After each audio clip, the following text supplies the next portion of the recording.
Welcome back to the Marching to Madness College Basketball Podcast. We go to the West Coast in Malibu, California, one of my favorite places, where we find Coach Lorenzo Romar of the Pepperdine Waves. He started a rebuild 3 years ago. He has a 47-46 record in his second run in Malibu. And Coach, I'll tell you, the tides are turning in college basketball right now with this transfer portal. Interested to know just right off the bat your thoughts on it and how it's maybe changing how you restock a roster. Well, first of all, it is what it is, and it's here to stay. I don't think any of the coaches particularly like it, but it's here, so you have to do the best job that you can to navigate through it and try to make it work for your program. And I think everyone, there many have benefited from it, getting players right away that normally wouldn't be eligible, but I think others have suffered because of it, with so many players leaving. You know, there were over 1,700, maybe even 1,800 in the transfer portal this year.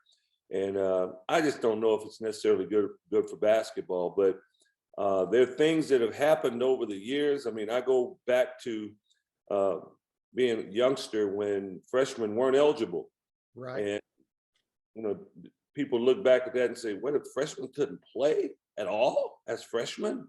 That's terrible. You know, well, I would think there's going to come a day when someone's going to say, wait a minute, you had to sit out and you couldn't play immediately at one time, you know. So times are changing, and you just try to have to make the best of it. Pulling forward. And I tell you, you've got two kids pulling forward on that just left your roster. Kessler Edwards, drafted by the Nets on the second round. Colby Ross, he signed a free agent contract with the Golden State Warriors. Talk about what you feel are the opportunities that lie ahead for these two fellas. Well, I think, you know, let's start with Kessler. He was the one that was drafted. He has a tremendous opportunity. Brooklyn watched him play toward the end of the year. We were in the CBI, won the CBI championship, and Kessler was the MVP of that tournament, and Brooklyn was there. And they felt good about Kessler. Kessler's best days are ahead of him. He has a great upside, and I think he'll do well. Colby Ross is just a fighter. He's just a survivor. He's going to have even more of a chip on his shoulder now that he did not get drafted, and he's just someone that you can't count out. He's broke every record almost imaginable at Pepperdine, and will go down as probably the greatest player to ever, in terms of accomplishments, to ever play at Pepperdine. So we're pulling for both of them to do well. Yeah, definitely. You know, as both of these guys, they combined to average 34.7 points per game. And of course, like you just said, you won the CBI title. You had a 3-game run. Talk about how, you know, that title may give you a different starting point with the upcoming season, even without those two players. Well, you know, it wasn't the NCAA tournament. It wasn't even the NIT. But it was something to show our guys that we're making progress. It was, we won a championship, regardless how high profile it was or not. We won a championship, and guys can draw back from that and know that it's something that could be kind of a starting point to help serve as a springboard for us to be even more successful at a high level. There are certain things that you talk about, certain values that we have within a program that when you begin the beginning stages of winning, is what I would call it, then you really start to believe and embrace those principles and those values. And hopefully that would be the purpose that the CBI championship would have served for us. When you lose two players that caliber also, what is the next step now in continuing to move forward? Because obviously Pepperdine is on the map big time in the WCC, just watching what's going on in the West Coast Conference and seeing some of your games on the WCC, their online presence. Well, you know, we're in a position, I think, to take the next step. We did lose those two, and they were tremendous, obviously tremendous basketball players. But we talk about the transfer portal. We were able to pick up a couple of guys from the transfer portal that are older, experienced, and have had success in college, individual success, and we hope to plug them in and get them going within our program. We also have some other players that are returning that didn't play as prominent roles in terms of scoring the basketball because it wasn't their opportunity, it wasn't their turn then, but now they'll be able to step up as well. So hopefully we can pick up where we left off with the right mentality. If we have the right mentality of doing things the right way, then I think we have the players that are necessary to plug in and even improve upon last year's season. Jan Zidek was one of the players that you mentioned. He's your leading returning scorer. I remember when his father played actually on the 1995 UCLA national championship team. This kid's 6'9", 240. He has a really good presence, and he made 37 triples last year. One of those, he was injured some last year, but one of those games he had 8 threes, knocked down 8 3-pointers in one game. He was phenomenal. He can really shoot the basketball. He was just with the Czech Republic national team very good in the Olympics.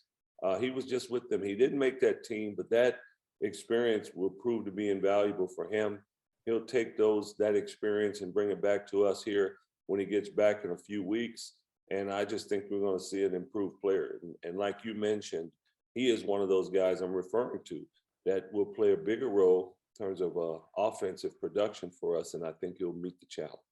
Jadé Smith, another player. He was 6th in West Coast Conference in steals. He gets to the rim really well off the dribble, and he's also a rebounding presence there as a guard. Really good all-around guard. Probably our best perimeter defender right now. He's our most experienced guard, and he is capable of, I'll be shocked if he doesn't average double figures this season. And we're looking forward to Jadé having a big year for us also. Yeah, now, Victor, you got to help me with his name, okay? Ohio Ohioba. Ohio Ohioba. Oha. Obioha. I love learning pronunciations of names. I'm a linguist. I taught English for 22 years. Okay. Yeah. If he were here with us, he would tell me you still didn't get it exactly right, Coach. There you go. Perfection. I've made progress.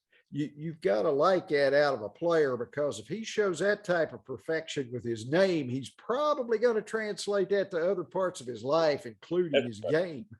That's right. He shot 63.3%. He's great around the rim. I'm curious how he's trying to grow his game even more now in the offseason. Victor has gotten so much stronger. I think that's the main thing. And I think Victor, who had only been playing basketball since he was in the 10th grade. So now we're going on 5 years. When Victor first came to us, he had only been playing a couple of years. And he's learned a lot since then. And because of his strength and now his experience, we're really excited to have him and see what he's going to be able to do next year. Darryl Pope Jr., he gave you 16.5 minutes. Now I'm wondering, will he figure on the point? And talk maybe a little bit about the competition there in the backcourt. You got Mike Mitchell Jr., a 3-star guard who prepped at a really well-known school, Archbishop Mitty in San Jose. Yes, Mike Mitchell, freshman. Houston Millette is a combo guard who's been playing, will play some point guard for us. Houston Millette. Both those guys are good freshmen and both have a chance to play considerable minutes. Darryl Polk is the most experienced point guard that we have. He's smaller in terms of his size, but huge heart, can be very disruptive on the defensive end. And he was one of the reasons we played well in the CBI tournament. He really stepped up and did a tremendous job. So there'll be a lot of competition at that point there. And this is the first time that the point guard position has been up for grabs in the last 3 years since we've been there because of Colby Ross. Mike Mitchell Jr. and Houston Millette, talk a little bit about the guard skills that they bring to the backcourt. Yeah, Mike is probably the more of the natural point guard of the two. Houston has more size. Houston is 6'5". They're both good shooters. Mike is shifty with the basketball. They're both good passers. Mike's really good in the pick and roll, making reads. Houston's pretty good, but he's going to get even better at it. And they're both pretty high IQ basketball players. So we're excited to have them, and they're going to do a good job for us. You had another really solid recruiting pickup, 6'7" swingman, small forward Maxwell Lewis. Now he's out of Phoenix. I was just curious about how you see him fitting in. Is this the type player, as I looked at his background a little bit in some of his high school clips, will he play right away? I was at Pepperdine for 3 years, 20 years ago. It was my first head coaching job. Yeah. This has just finished our third year this go round. So 6 years being at Pepperdine, we've never had a freshman coming in the door as talented as Maxwell Lewis. He's 6'7". He's a wing. He can shoot the basketball, pass the basketball. He could be a very good defender because of his length and athleticism. He has elite athleticism. So we're really excited to have Maxwell join our program. Coach, I've preached all summer since it happened, the name, image, and likeness. It's been about time these kids get a piece of the pie. However, the money may come to them with this. As you look at Pepperdine being in a multi-bid league now in the West Coast Conference, how big of a difference will this make, I guess, for your program and ability to attract players? Well, a lot of this has to do with your market value as a player. Sure. And some of it has to do with how high a profile program you have. There's some, because the program is so high profile, people want to be involved, and that helps. There's some student athletes out there that they aren't necessarily great basketball players or great in terms of statistically in football, whatever their sport is, but there's something about them that's catchy. A set of twins that people know about.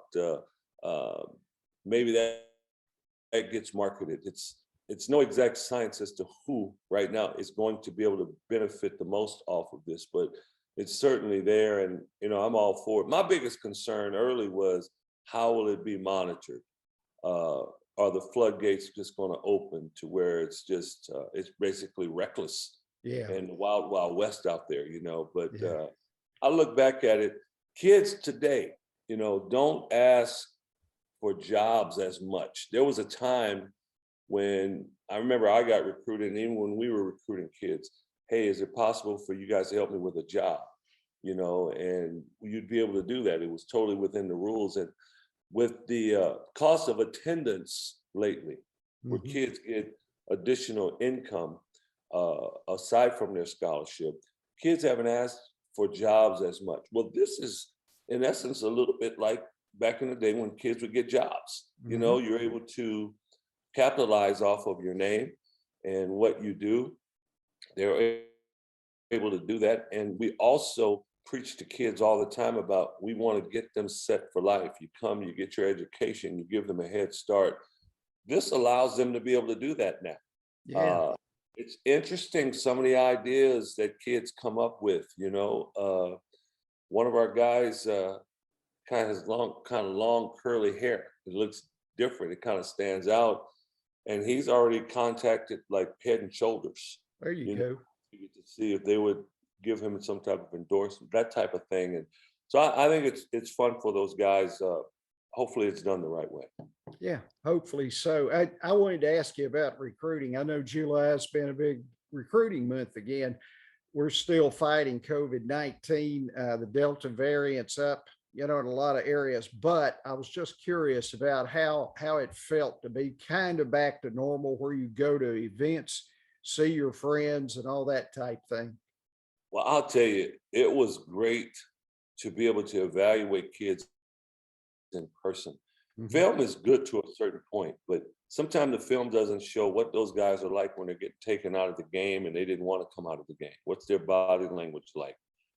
You get a feel for how quick someone really is. How tall are they? What is their girth size like? Those are things you can't always tell in film. How much they're talking on the floor.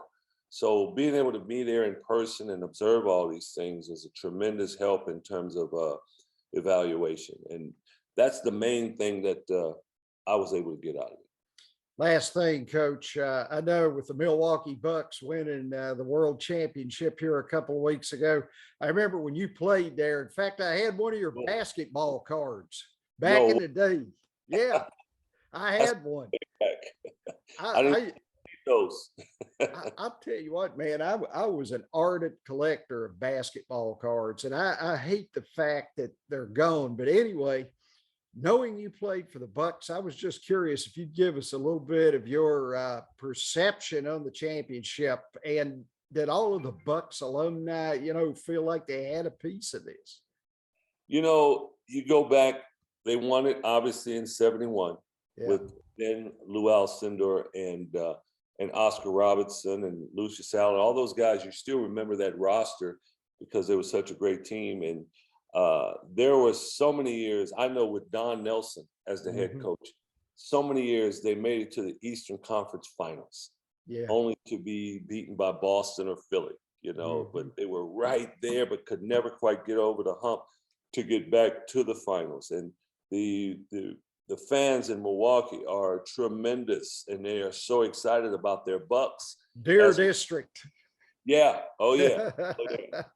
And for them to go out and do what they did this year, it's all of those that weren't able to make it, they feel like they share a piece in this championship. The Bucks alumni, the Junior Bridgmans, the Bob Laniers, Marcus Johnson, Sidney Moncrief, Brian Winters, and I could just go on and on and on. Some of those guys that were with the Bucks for a long time and couldn't quite get over the hump, they're all pretty proud and excited about what the Bucks just accomplished. Even Marcus Johnson does the color for the Bucks on the radio and television, and I know he's just fired up because of it as a former player and now covering the team.